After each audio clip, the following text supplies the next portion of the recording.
representan a la sociedad en las sucursales. ¿Cómo se inscriben principalmente los actos de una sociedad? Principalmente, en el caso de la Constitución, se inscriben por la escritura pública de Constitución.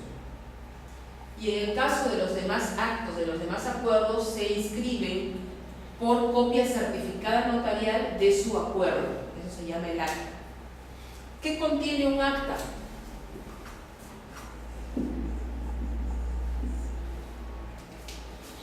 El acta que toma el acuerdo principalmente debe contener esto: la fecha que se está llevando a cabo el acuerdo. ¿Por qué? Porque yo tengo que determinar a partir de qué fecha. Por ejemplo, nombro a María José de los Canales como mi apoderada. ¿A partir de cuándo va a poder ejercer ese poder? A partir de la fecha del acuerdo, en principio. Porque yo en mi acuerdo también puedo decir: nombro como apoderada a esa persona para que ejerza a partir, estamos septiembre, a partir del 10 de octubre. Sí, yo puedo tomar mi acuerdo ahora, pero decir que va a ejercer a partir del 10 de octubre. Entonces, en principio es a partir de la fecha. La hora, el lugar, la agenda, el acuerdo, que como ya hemos dicho, tienes que indicar en tu acta si es por mayoría absoluta o es por unanimidad. O indicas también el número de votos que ha habido, ¿no? Y la conclusión, el cierre del acta, si apruebas o no apruebas el acta. Eso es lo que básicamente debe contener. ¿Por qué la fecha, hora, lugar, agenda? Porque cuando yo convoco a los socios, el presidente del directorio convoca al principio a los socios, tengo que decirle al socio: señor socio, le estoy convocando a usted para otorgar poder a esta persona, para ver si usted quiere otorgar a esta persona. Tengo que indicarle fecha, hora, lugar, donde se va a llevar a cabo y qué es lo que se va a acordar. Porque si por ejemplo dice, estoy convocando para ver el proceso de inversión en tal cosa, a mí no me interesa, si toman ese acuerdo está bien, para mí está bien, entonces no asisto a la asamblea. Pero tengo que saber qué agenda. Porque por ejemplo, si me convocan para otorgar poder a María de los Canales y se acuerda en junta de accionistas invertir todas las utilidades en el próximo momento de capital, entonces yo si hubiera sabido eso, yo hubiera ido como socio y le hubiera dicho: no quiero, voto en contra. Pero como mi agenda decía otra cosa, dije: no me interesa, que eso lo decidan ellos, no puedo, no voy, pero no tengo tiempo. Entonces la agenda es importante para determinar la naturaleza de que el socio pueda ejercer su derecho a voto sobre aquellos que se va a votar, para que conozca para qué se está reuniendo la Junta. Por eso es que cuando yo hago el acta tengo que señalar estas 4 cosas. ¿Para qué? Para que el registrador verifique que tu convocatoria coincida con el acta, que realmente se haya convocado para aquello que se acordó. El acta está el acuerdo y la convocatoria es la esquela donde figura para que se te convocó. La norma señala también la anticipación con que debe ser esta convocatoria: 3 días para ordinaria, 10 días para extraordinaria, dependiendo para qué quieres convocar. Y estas anticipaciones, en el caso de la convocatoria, tienen que cumplirse obligatoriamente. Si no se cumple con la anticipación de la convocatoria, el acuerdo es nulo. Si no se cumple con señalar cualquiera de estos puntos en la convocatoria, el acuerdo es ineficaz. ¿Okay? El acuerdo tiene que señalar si es por mayoría absoluta o si es por unanimidad, a efectos de que el registrador pueda determinar que el acuerdo ha sido tocado válidamente. Porque si ustedes no señalan eso o no señalan los números de votos, no se va a poder determinar si realmente las personas que votaron realmente a favor en la cantidad necesaria que señala la ley. Y la conclusión simplemente es porque la norma señala que el acta tiene que ser aprobada en el mismo momento del acta de asamblea o posteriormente, pero aprobada, la redacción del acta.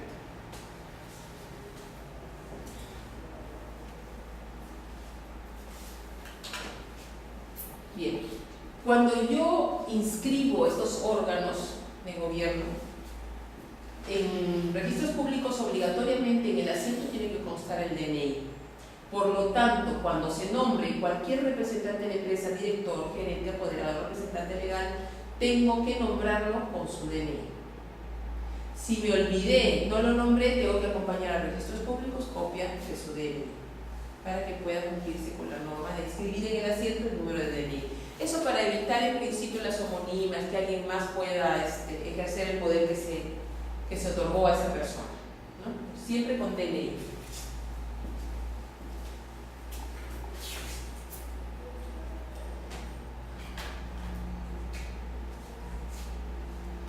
Ahora vamos, quisiera saber sobre la sociedad anónima, si tienen ustedes alguna consulta.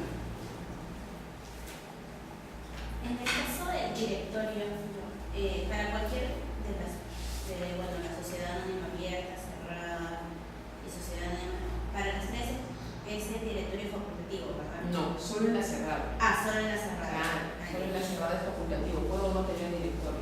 Ya. Sí. Una consulta, ¿cómo se llama jefe? ¿Obligatorio declararlos? ¿Perdón? Jefe, sugerente. No, si yo tengo jefes no es necesario inscribirlo. Sugerente. Eso depende de la... Sus gerentes se inscriben como no es, todo es facultativo, nada es obligatorio. Pero a ver, dile al banco si alguien quiere hacer un movimiento, un gerente, un subgerente, quiere ir al banco a retirar algún dinero de la empresa, no lo va a poder hacer si no está inscrito. Los bancos te piden previamente que inscribes. Si tú quieres firmar un contrato con el Estado, te va a decir, dale una vigencia en poder de registros públicos. Ya. O sea, no es obligatorio, pero para tus actividades vas a tener que decidir a quiénes inscribir y a quiénes no. Y ahí en esa vigencia de poder también tienes que dar qué funciones tiene esa persona, su sugerente, ese cargo. Claro. Está facultado En el suscribir registro, contrato, por ejemplo. Está en el facultado. registro se inscribe no solamente su nombramiento, sino las facultades que tiene.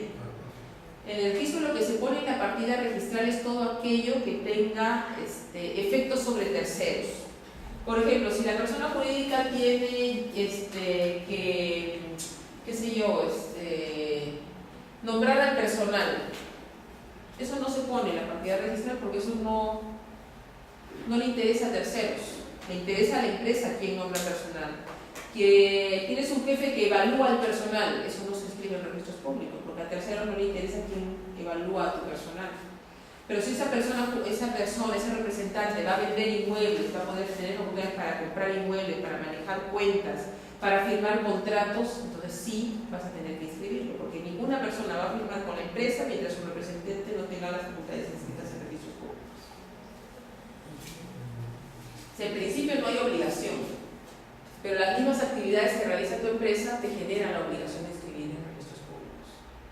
¿Por qué? Porque cuando tú tomas un acuerdo, el acuerdo es válido desde la fecha en que lo tomas, no desde la fecha en que lo inscribes, desde la fecha que lo tomes, porque nuestro registro no es constitutivo de derechos en principio. Nuestro registro es de oposición a terceros. Entonces, cuando tú inscribes, ¿qué es lo que logras? Que terceros conozcan de las actividades de la empresa, de los representantes de la empresa. Pero desde que tú lo nombras, tú ya sabes como empresa que esa persona te está representando. Por eso es que no es obligatoria la inscripción. Depende de la empresa decidir a quiénes inscribe y a quiénes no. ¿Alguna otra consulta? ¿Hay algún tope de la restricción? ¿Dinero? No hay. Lo que sí hay mínimos en cierto tipo de empresas, por ejemplo las empresas bancarias. La ley establece que tienen que hacer un encaje, un depósito, y tener un monto mínimo de capital. En el caso de empresas de servicios tercerizados, los que dan servicios de vigilancia, de limpieza, también se exigen un monto mínimo de capital. En el resto de empresas que la ley no determine monto mínimo, entonces cualquier cantidad. Por ejemplo, eso del servicio de vigilancia y limpieza. Yo veo que es un contrato alto con millones y presenta una remita para obtener beneficios en el momento de la contratación, para no presentar la carta de fianza. Claro, lo que pasa es que la carta de fianza es muy aparte de su capital. Cuando una empresa contrata a una empresa de vigilancia, también hay responsabilidad de la empresa a quien está contratando. Por ejemplo, ahora para los servicios de tercerización, hay muchas empresas que les piden una carta aval para el caso de que los trabajadores que estén, sobre todo las empresas públicas, creo que también algunas privadas, para el caso que si falte pagar a algunos de sus trabajadores no les paguen, la misma empresa hace contratos de tal manera que la misma empresa cobre esa carta aval para pagarle al trabajador que trabajó bajo el servicio de la otra empresa, pero que tiene que Antes era mucho peor, ¿no? Antes sí cerraban la empresa, o les cancelaban contrato, contrataban a otros, pues cancelaban contrato y contrataban y nunca tenían sus beneficios. Yo creo que sigue pasando, pero ya hay mucho menor oportunidad porque hay muchas empresas privadas que contratan estos servicios tercerizados, pero bajo ciertas normas. Lo que pasa es que la REMIPE le permite, en este caso, al proveedor o al adjudicado, en este caso, de que sus descuentos lo que me hace la garantía de poder ser parcial, de acuerdo al monto contratado. En vez de extenderle la garantía, que es una carga del 10% del monto contratado, si es un contrato mayor a 100.000 soles, en este caso usan la REMIPE, usan el registro de REMIPE como un beneficio para el tema de no presentar la carta fianza, pero solamente solicitan que se les descuente de acuerdo a los pagos, el 10%. Pero tú ves, es una empresa grande que mueve millones, por 10 o 11 millones, que es una REMIPE, es una empresa, es para una empresa mediana y pequeña, eso no es una empresa mediana y pequeña. Y tú le dices sociedad anónima, ¿cómo tuvieron la REMIPE en el Ministerio de Trabajo? ¿Vale? Claro, eso ya es responsabilidad del Ministerio de Trabajo. O sea, ya no es a efectos de constitución, eso ya la norma establece simplemente el mínimo de capital que tienes que tener. Porque antes se constituía hasta con 500 soles, entonces ni siquiera el capital podía responder por las deudas que tenían con sus trabajadores. Por eso la ley estableció un mínimo de capital que tiene que establecer. Ahora, si el Ministerio de Trabajo acepta la constitución de MIPES o pequeñas empresas, tiene que tener cierto tipo de requisitos con los cuales... Que tengas un trabajador, planilla, mínimo. Claro, Eso es lo que te pide para registrarte en REMIPE. Pero tú ves que tienen como 100, 20 vigilantes, 200 vigilantes en varias empresas, en varias instituciones. Eso no es una REMIPE, es una empresa más grande. Pero ¿cómo tuvo eso? ¿Y qué manera el Estado puede hacer capitalizar eso? Puede ser que cuando haya iniciado con pocos y se le haya dado la autorización, después ha ido creciendo. Pero es obligación de actualizarlo. Lo que pasa es que la empresa no lo va a hacer. Lo que tiene que hacer el Ministerio de Trabajo tiene que ejercer su facultad de supervisión y de fiscalización. El problema es que no tiene personal. Si apenas tiene personal para fiscalizar a los trabajadores de otras empresas, menos va a tener fiscalización para las empresas de esa naturaleza. Pero yo creo que sí estamos por buen camino, porque a pesar de que no tiene personal, cuando hay quejas siempre está respondiendo. No siempre está respondiendo, pero le digo, no podemos... Pero el trabajo, el museo no funciona siempre cuando hay denuncias. Si no hay denuncias, no hay nada oficio. Así de fácil. Si hay denuncias, funciona. Y si no hay, que siga pasando. Yo no sé nada de eso. A ver, entonces vamos a continuar. ¿Alguna otra consulta sobre ese tema? ¿O comentario? Ya, perfecto. Entonces, pasamos a las sociedades comerciales de responsabilidad limitada. Las sociedades comerciales de responsabilidad limitada tienen una gran diferencia con las sociedades anónimas. Habíamos dicho que las sociedades anónimas están representadas su capital en acciones, que es lo que yo tengo aparte, por la parte que estoy aportando.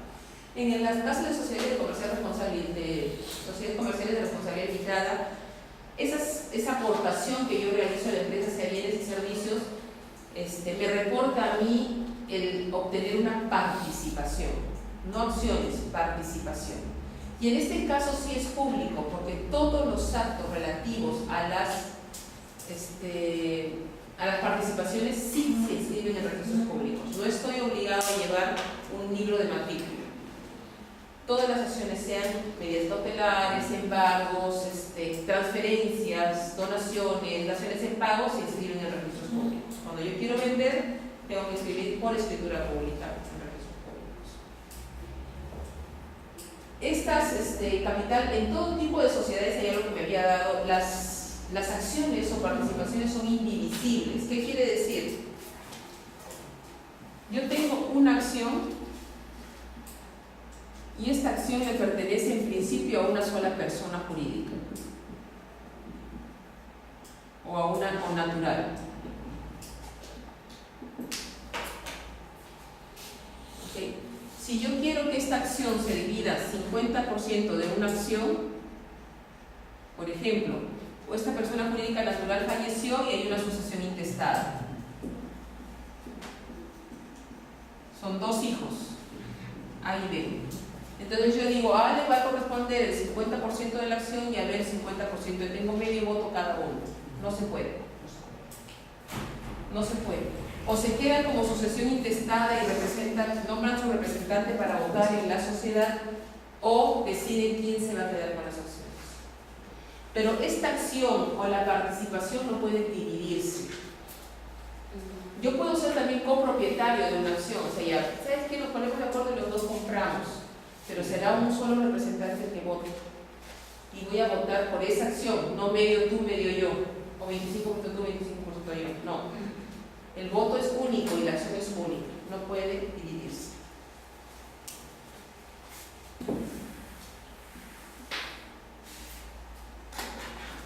Entonces es indivisible. Y en este caso los socios no pueden exceder de 20 socios. De 2 a 20. Igual como es de responsabilidad limitada, no respondo por las actividades de la empresa, por las obligaciones de la empresa. Y lo que habíamos hablado también puede tener una denominación completa o un nombre abreviado, como ya hemos explicado anteriormente de qué se trata cada uno de esos. ¿Cuál es la terminación en este caso? En la anterior era sociedad anónima, o sociedad anónima cerrada, o sociedad anónima abierta. En este caso es sociedad civil de responsabilidad limitada.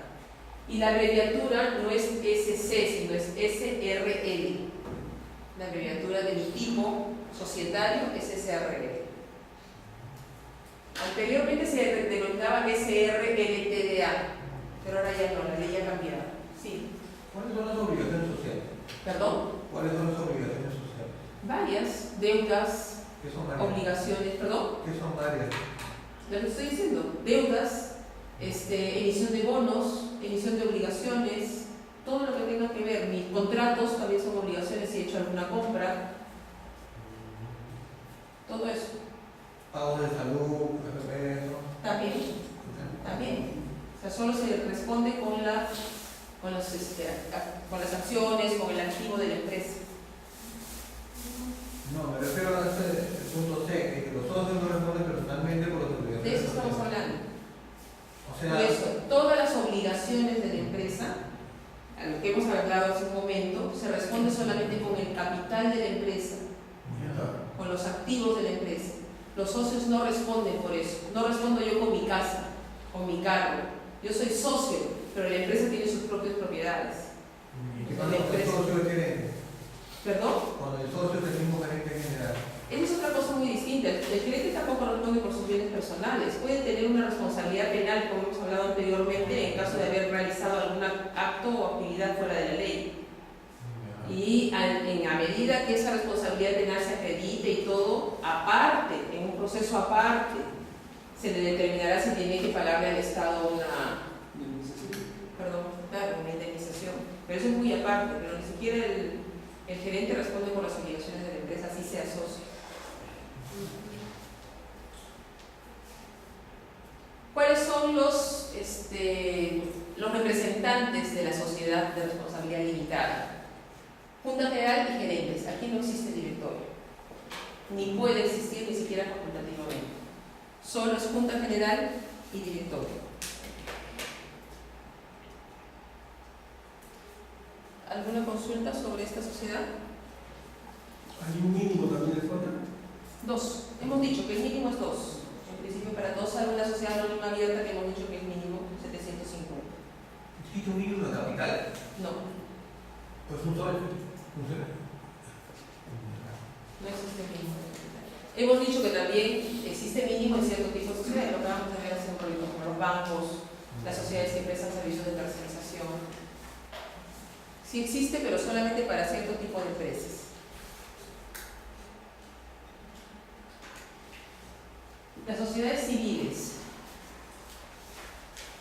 Estas sociedades civiles sirven para cuando yo quiero aportar mi profesión. Esto es lo que estábamos hablando hace un momento. Mi oficio, no quiere decir que simplemente los que van a la universidad pueden hacer ese tipo de sociedades. Estoy hablando de profesión, de oficio, así sea mediante un instituto. Si yo quiero aportar lo que yo he estudiado, lo que yo sé, está este tipo societario. No quiere decir que si yo quiero constituir, por ejemplo, un estudio de abogados, no puede hacerse por una sociedad o de contadores, no puede hacerse por una sociedad anónima, pero el aporte va a ser distinto. Si yo quiero constituir un tipo de persona jurídica como sociedad anónima, ya no voy a poder aportar mi profesión. Lo que voy a aportar es un dinero y yo ejerceré mi profesión como trabajador de la sociedad anónima. Pero si yo quiero aportar y que mi profesión cuente con un valor, entonces para eso está la sociedad civil, ¿no? Mi profesión, mi oficio, la práctica que llevo, de algunos o todos los socios. Puede haber un socio capitalista también en este tipo de sociedades. El elemento primordial de este tipo de sociedades es que prima la persona. Aquí en este tipo de sociedades la votación se hace por persona. ¿Cuáles son los tipos de sociedad civil? Las ordinarias, que son de responsabilidad ilimitada.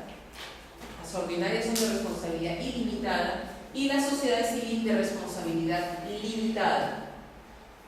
En las ordinarias, por lo mismo que es ilimitada, los socios sí responden en forma personal con mi casa, con mi carro, con mis bienes, en el caso de que existan obligaciones de parte de la empresa.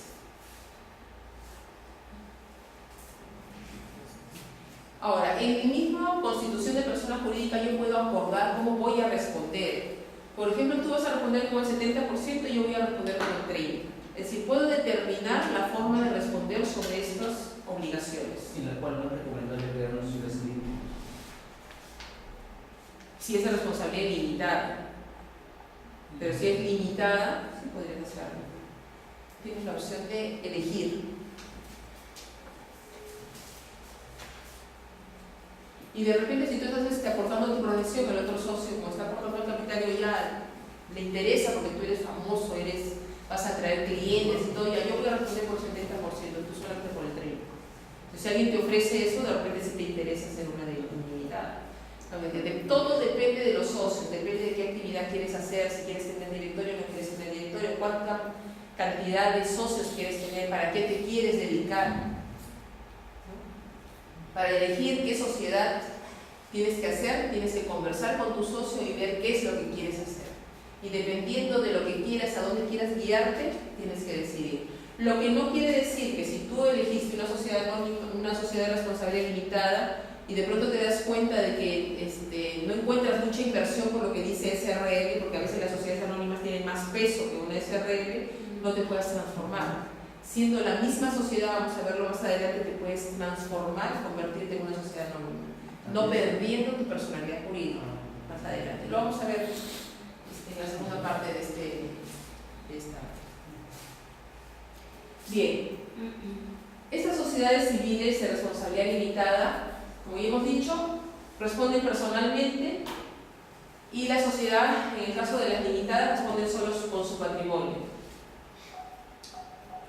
Entonces solamente arriesgo lo que invertí, nada más, cuando es limitada.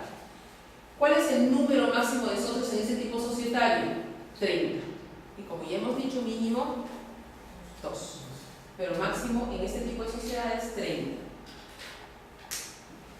Igual pueden aportar bienes o servicios, aparte de la profesión. O sea, que invierte en la profesión o puedes también bienes y servicios como hecho el inversionista, ¿no? De repente va a poner los escritorios, va a poner el local y tú te sientas ahí a resolver todo. Yo solamente corto capital, tú. Se encuentra dividido en participaciones que representan los aportes de los socios. La transmisión de participaciones se realiza por escritura pública y se inscribe en registros, igual que las sociedades civiles, las participaciones.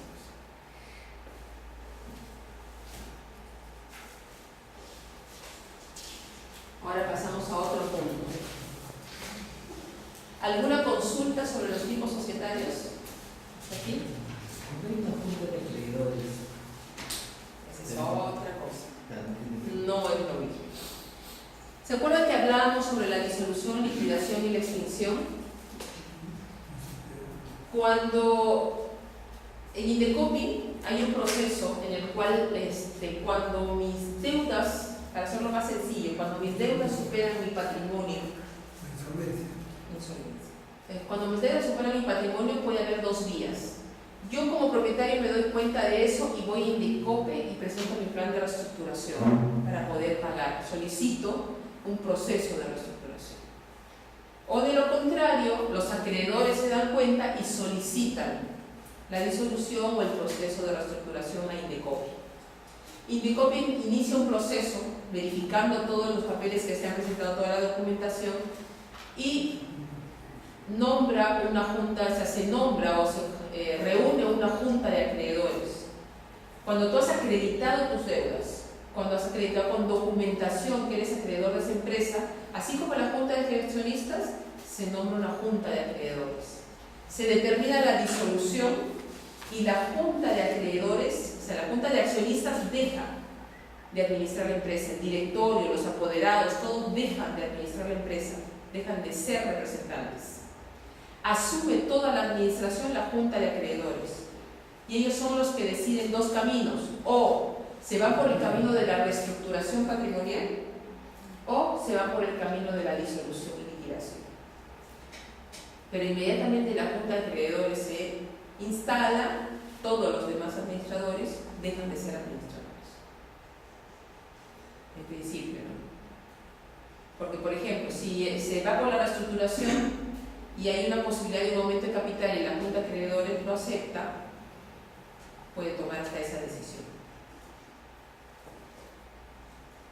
Esa es la junta de acreedores, pero no tiene nada que ver al interior de una empresa. Eso es cuando se inicia un proceso de disolución.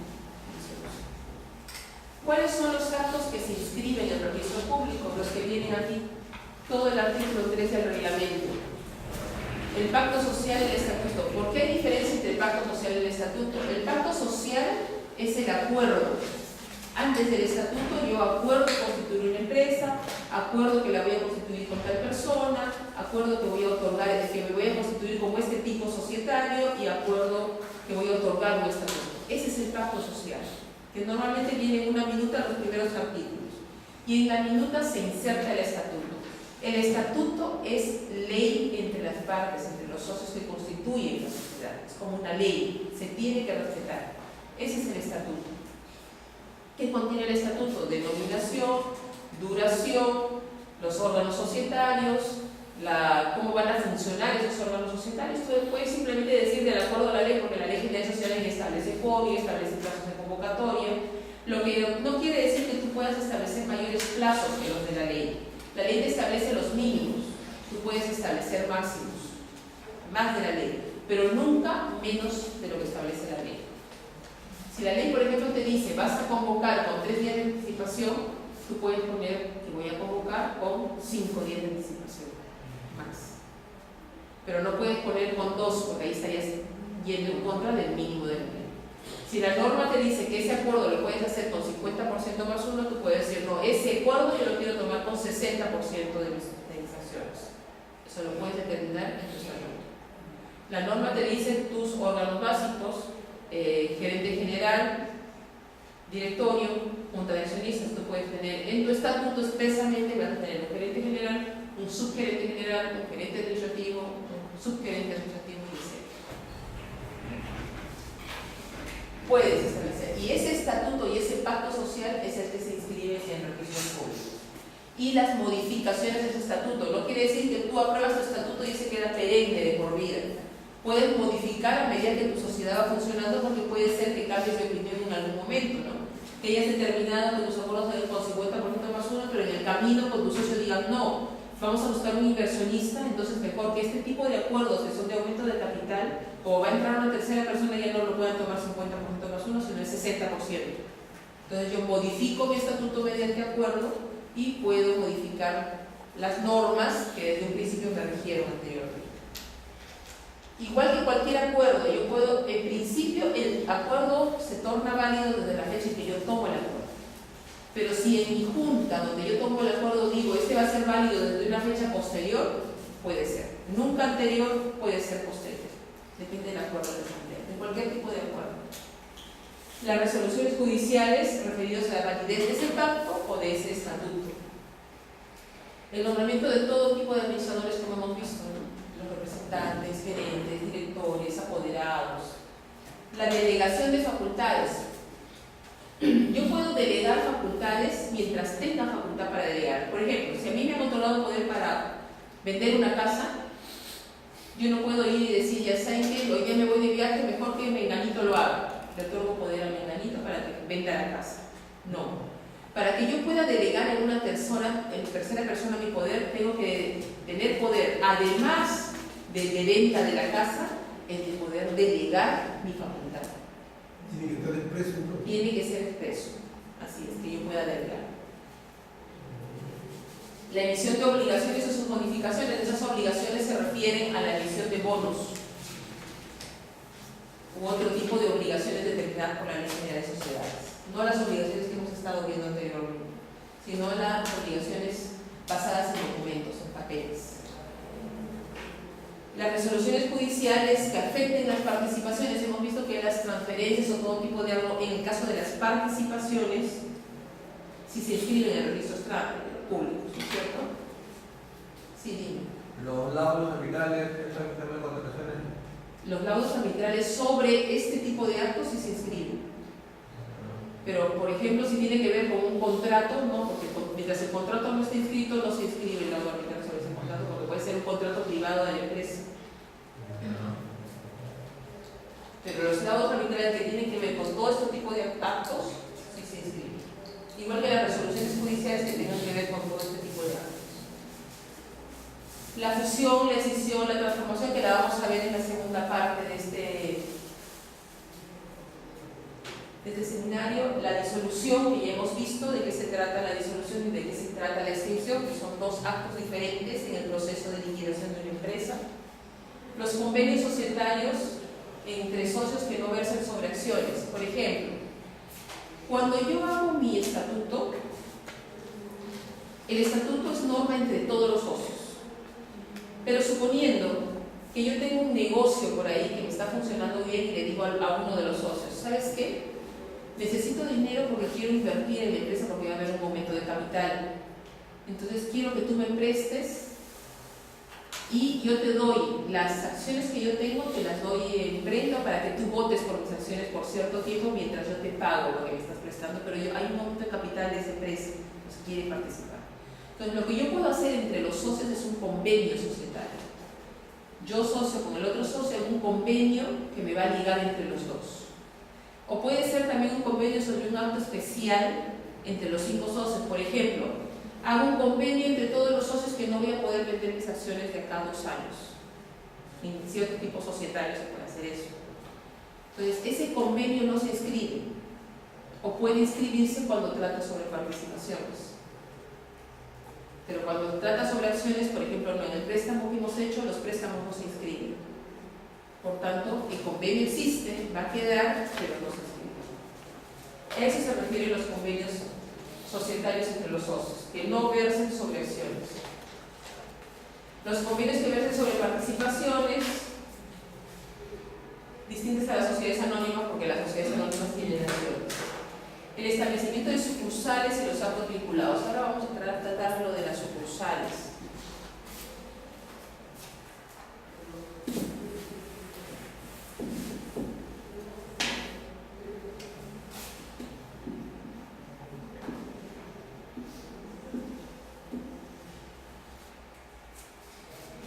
Por ejemplo, yo tengo una persona jurídica que se instaura en Lima y cuyo domicilio es Lima.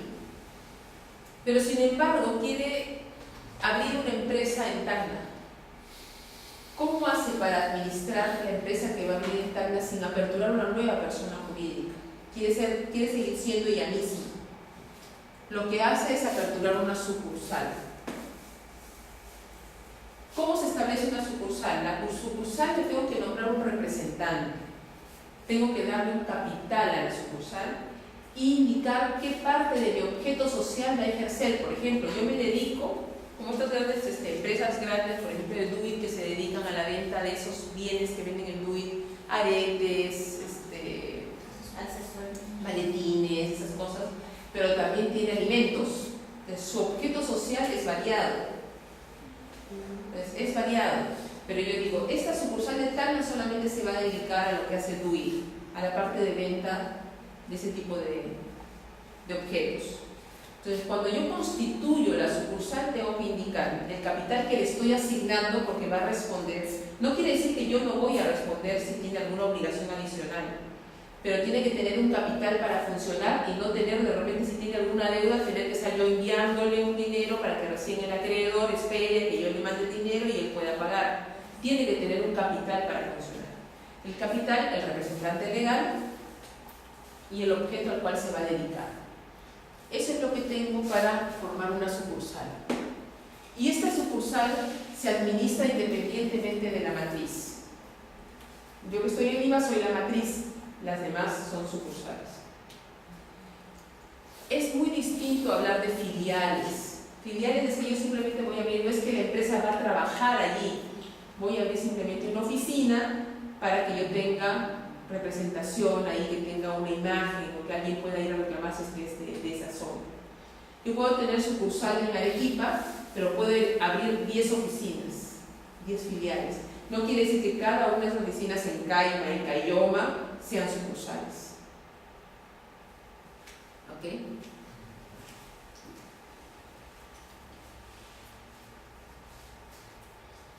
Continuemos. Y los actos y contratos que modifiquen el contrato, acá ya es más general, ¿no? Todo lo que no es el contenido acá, pero que el registrador vea que es inscribible, puede escribir siempre y cuando, como hemos dicho, tenga efectos hacia terceros, no hacia la propia empresa. ¿Alguna consulta por acá? ¿Cuáles son los actos no escribibles? Y justamente aquí viene la pregunta, tu pregunta, no por acá déjame decir, los contratos asociativos. ¿Cuáles son los contratos asociativos? Por ejemplo, la asociación en participación. Ahora en la parte de construcción hay bastantes contratos de asociación en participación.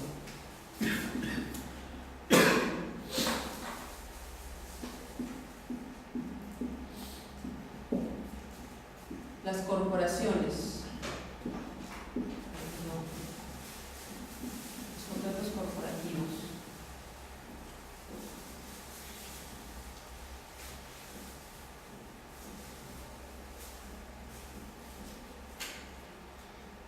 Bien. ¿Qué es la asociación en participación? Por ejemplo, yo quiero construir una casa para mí.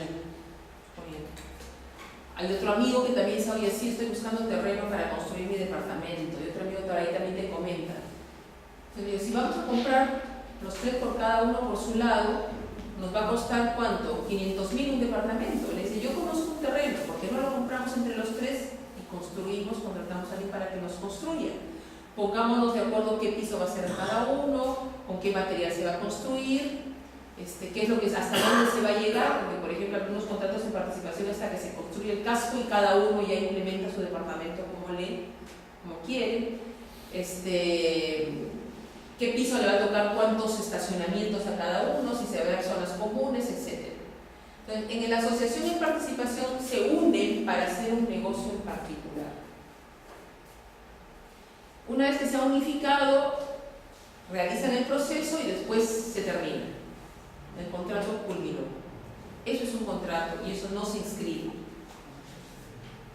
Ese tipo de contratos no se inscriben. Las corporaciones, hay un negocio que queremos hacerlo juntos, entonces hagamos un contrato por el cual nos unimos, nos postulamos para ese contrato como una corporación y realizamos como las constructoras, ¿no? Que se reúnen, en el caso de Odebrecht con GNB, con Reino Montero, se unieron para hacer una construcción, termina la construcción y se termina el contrato. Eso cae dentro de la figura del consorcio. Así es. Ese tipo de contratos, por no ser permanentes, no se inscriben. Tienen representantes, se nombran representantes para que administren el consorcio o administren la asociación en participación. ¿Y las responsabilidades penales? Lo que pasa es que cada empresa, dentro del contrato, cada empresa tiene sus responsabilidades. Por lo tanto, el representante de la empresa, si ponen uno, a veces ponen uno para cada lado, uno de cada lado, responderá penalmente por la parte que le corresponde, posiblemente. Las transferencias de acciones que ya lo hemos venido repitiendo a cada rato, ¿no? Todo lo que tiene que ver con acciones no se inscribe en registros públicos. Todo lo que tiene que ver con las acciones canjes, desdoblamientos, constitución y extinción de gravámenes, medidas cautelares, todo lo que tiene que ver con acciones no se inscribe, solamente lo que tiene que ver con participaciones. Las sentencias relativas a las deudas de la sociedad tampoco, porque la deuda tiene que ver solamente con la empresa, no con terceros. Porque a veces quieren inscribir, por ejemplo, hay un socio y dicen, le sentencian a ese socio al pago de una deuda. Entonces el juez dice, inscríbase en la partida de la persona jurídica la deuda del socio. No se inscribe, le decimos, señor, pues no se puede, si usted quiere embargue pues, sus participaciones, sus acciones. El embargo es inscribible, pero la deuda no. Bien, hasta aquí nos quedamos. Hacemos un break y en la segunda parte vamos a ver lo que es la organización de sociedades.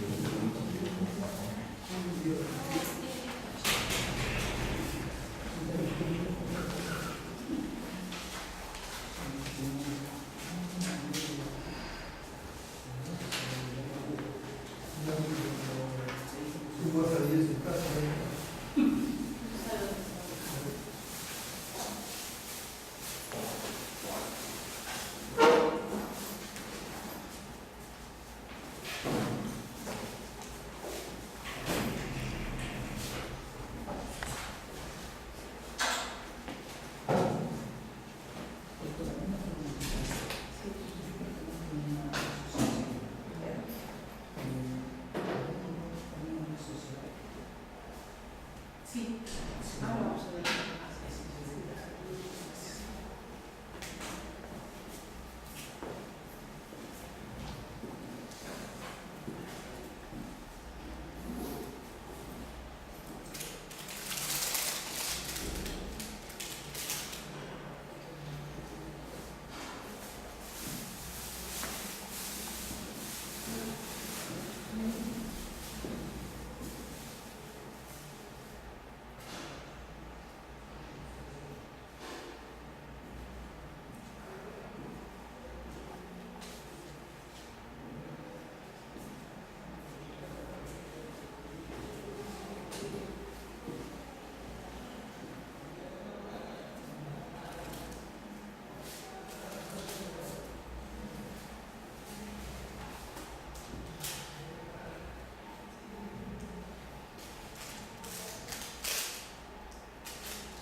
¿No lo he llevado?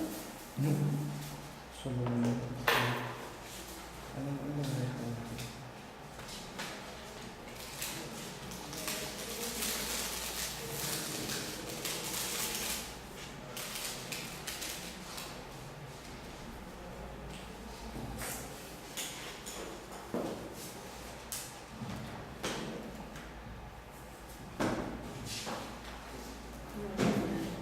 su nombre no me acuerdo.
Ah, no.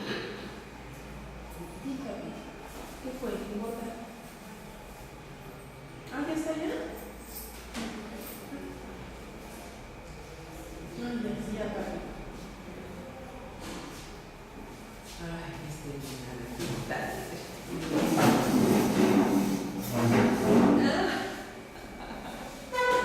ya. Seguro que tú tenías pan en el carro, que ya aprovechó para pedir. Ya, papito, ya, perfecto. Ya, papito. Yo a las 12 sabes que me casa.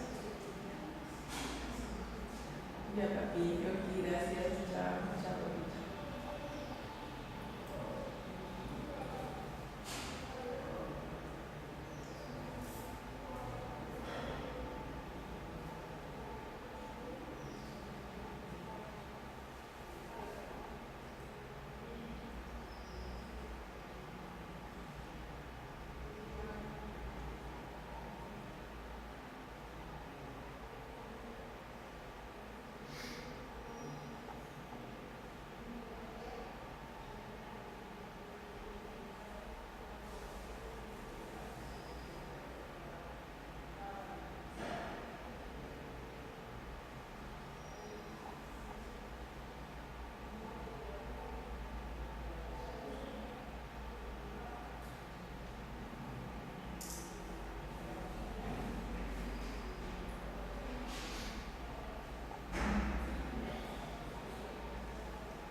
Una pregunta así, aprovechando.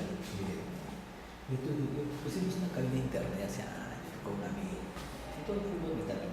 Igual hicimos, yo puse muebles, puse computadora, todo fue bien. Y entonces yo también en provincia, y él se vino a Lima, ¿no? Pero en la sociedad que yo no hicimos nada. Él se vino a Lima, sacamos un préstamo del banco. Y mitad, ¿no? Sí, todo bien. Pero la Y él se vino a empresa Lima. está allá. Sí, vino a Lima y él lo mataron. Los dos recibito. Ya. El administrativo ya el sábado ya que va a venir. Ya, hoy día en la tarde quedó. Hay laboral y tributario. Ya, No, bueno, sí, ya. Entonces, él lo mataron. Él no tiene hijos, tiene hermanos más que están en Estados Unidos. Es mi hermano que se fue. Ahora, su mamá, no sé, como 8 años estaba delicada. No sé, ojalá que esté viva, ¿no? Pero en ese caso, ¿qué puede ser? Porque no tenemos nada ya. O sea, él se vino, pero yo me quedé con él se vino acá y pagar. La deuda lo íbamos a pagar porque sacamos un préstamo con la sociedad y los dos pagamos. Porque tiene que tener su camino frente a la uno. Entonces la cuota. ¿Y en la sociedad cuántos acciones tienes tú con la sociedad? Mitad, 50-50. Sí, y él es el gerente. No fue el gerente. Ya después, cuando ya él se vino a Lima, que está en provincia, lo administraba yo el negocio. Entonces, pero nosotros en interno ya nos quedábamos, ¿sabes? Que ya te vas a Lima y ya llévate lo que puedas tener. O sea, para crecer, porque no hemos sido promoción del colegio, universidad, todo. Sí, ahí, yo lo dejé ahí también, porque igual el negocio se cerró con el tiempo, ¿no? Ya me vine acá a Lima. ¿Hay obligación de cerrarlo o lo dejo ahí nomás? ¿De empresa? Sí. Pero no vas a SUNAT. ¿Nunca declaraste a SUNAT? Sí, declaramos a SUNAT, pero ahí se quedó tampoco, porque hasta que falleció ella también nunca declaré. Lo ideal sería disolver la empresa. pero sería Sí, solo... sí, ya tiene, lo que puede hacer es buscar en el registro público si tiene sucesión intestada. Esa es una búsqueda de claro, sucesión si intestada. tiene la empresa. Ok. No, de él, si tiene sucesión intestada. Claro, Tiene una declaratoria de sucesión intestada. Es una búsqueda del registro público. a nombre De de... testamento, sucesión intestada, de él. Si lo hay, ahí van a saber quiénes son sus herederos y quiénes pueden tomar el acuerdo de sucesión. Porque también a esas personas les puede afectar más adelante, más que todo por su muerte. Claro. Punto que nosotros estamos saliendo todos los meses, declaramos. Y después hasta que dejamos ahí. No Pero facturamos no tienes nunca. cancelación de ropa. No, nunca declaramos. Ya dejamos de declarar, Puede ser nunca que tengas facturamos. una deuda en los Sí, porque nunca declaramos. Después de declarar tampoco hemos facturado. O sea, ahí se quedó. No hicimos nada. Así lo abandonamos, por Sí, pero lo decirlo. ideal sería que... Así es la búsqueda, ¿no? Sí, hacer la búsqueda y ya veas quiénes son sus herederos. Y tomar el acuerdo de disolución. Mi amigo había crecido, había puesto varios negocios, creció y lo fue a asaltar. Ya, entonces sí debe haber negocios. Sí, quiero decir, porque Tenían negocios de Sí, su sí. mamá, su papá, su alguien debe haber sabido, ¿no? Así es. Entonces, Así es. y esa búsqueda la puede hacer en cualquier lugar del Perú. En cualquier registro. O sea, solo